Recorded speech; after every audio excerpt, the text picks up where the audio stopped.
নমস্কার, আমি সুপ্রিয় চক্রবর্তী। আর আজকে আপনাদের সামনে একটা খুব ভালো ডেমো করে দেখাবো আমাদের প্রোডাক্ট জমিন সিলিকো সুপার স্প্রেডার দিয়ে। আমরা প্রত্যেকেই জানি যে তেলে জলে মিশ খায় না।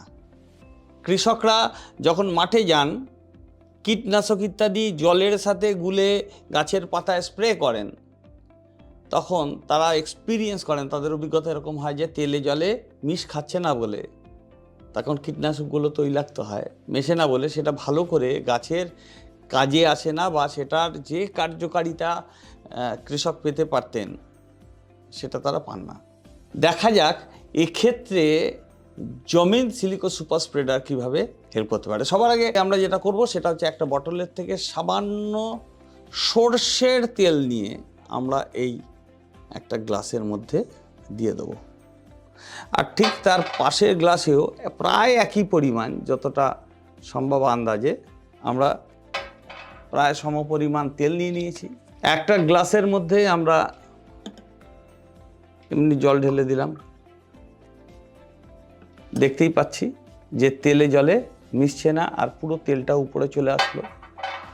আর এক্ষেত্রে আমরা যেটা করব সেটা হচ্ছে, সবার আগে আমরা জমিন সিলিকো সুপার স্প্রেডার সেটা এই সামান্য পরিমাণে 4 to 5 ml 15 লিটার জলে লাগে, সেই অনুযায়ী সেটা হিসাব করে আমরা এর ভিতরে দিয়ে নেব এবং সেটাকে ভালো করে একটু নাড়াতে থাকব।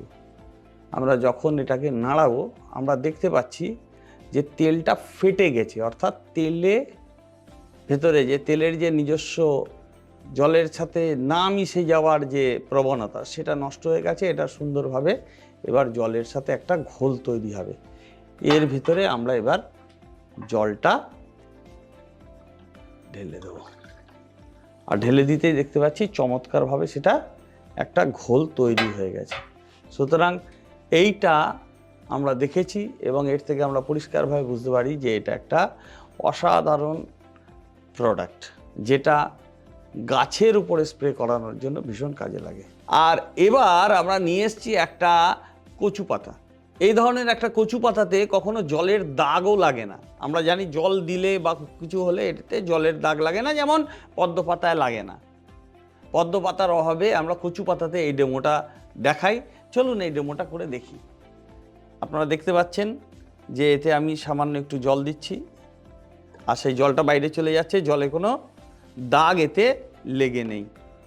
আমি এবার সামান্য একটু জলের নেওয়ার চেষ্টা করব। সামান্য একটু পরিমাণ জল এখানে রাখার চেষ্টা করব। আপনারা দেখতে পাচ্ছেন যে এখানে সামান্য পরিমাণ জল রয়েছে আমার কাছে, আমি হাত দিয়ে ধরে রেখেছি।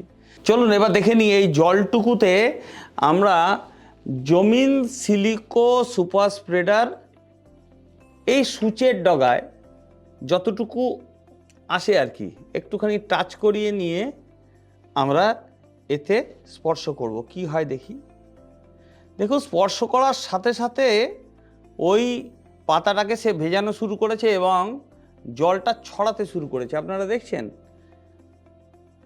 ছড়াতে শুরু করেছে, জলটা দ্রুত লয়ে ছড়িয়ে পড়লো। এবং শুধুমাত্র তাই নয়, এই কচু পাতাটাকে কাগজের মতো ভিজিয়ে দিয়েছে। আপনারা দেখতে পাচ্ছেন কচু পাতাটা কাগজের মতো ভিজিয়ে দিয়েছে, এবং এই জলটাকে সে খুব তাড়াতাড়ি শোষণ করে নেবে।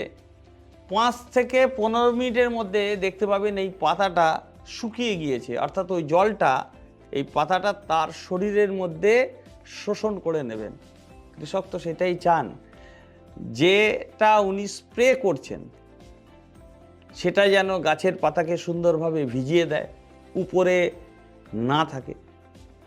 এক, দ্বিতীয়ত ওই পাতা যেন যেটা দেওয়া হলো সেটাকে সম্পূর্ণভাবে তার শরীরের মধ্যে নিয়ে কাজে লাগাতে পারে, সেটাই একজন কৃষক চান। আর সেটা আমাদের জমিন সিলিকো সুপার স্প্রেডার সাহায্য করে। আপনারা দেখলেন এই পুরো ডেমোটা। আবার দেখা হবে অন্য কোনো ভিডিওতে, আর ততক্ষণের জন্য বিদায়। Thank you very much.